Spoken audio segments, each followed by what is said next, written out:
Hello, my name is Loker, and I'm going to be showing you some tips in Photoshop, including the use of the clone stamp tool, as well as the content-aware fill and when to use one versus the other.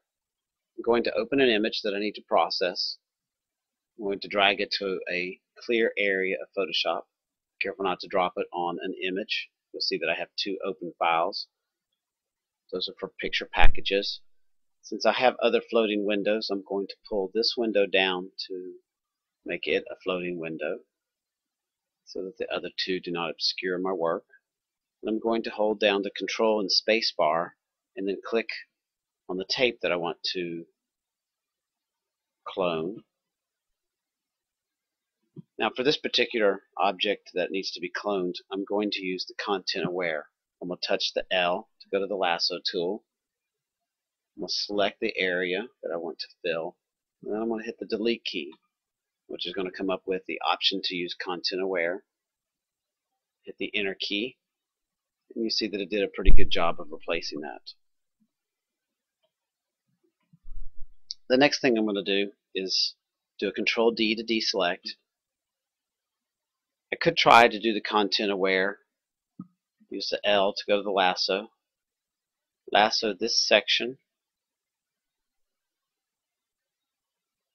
of the background that had a fairly heavy fold, and I can see how it does. Hit the Delete key, hit Enter.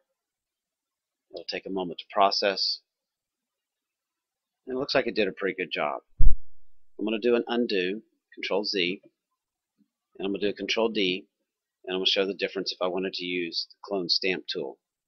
In this case, I'm going to hit the letter S to go to the stamp tool. I'm going to adjust my brush size by pressing the brackets, and I'm going to hold down the alternate key, and I'm going to define my source point slightly below the fold in the fabric. Click my mouse while holding down the alternate key, let go of the alternate key, and then I'm going to move up to the fold and I'm going to follow that along as far as I can. In this case, I'm going to let go because I'm coming close to the end to the image. I'm going to hold down the alternate key and source right above the fold. Now I'm actually dragging from above, and that looks really good. The next thing I'm going to do is click over here on the left side and do the same thing with the clone tool. I probably could use the Content Aware fill, but I like the use of the clone stamp tool because I can differentiate where it's coming from. I can soften my brush. I can come from different angles.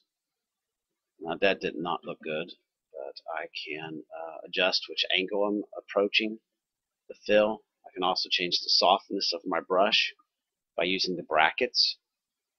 Brackets without holding down the Shift key and changes the size of the tool, and if I hold down the Shift key, it changes the softness of the tool.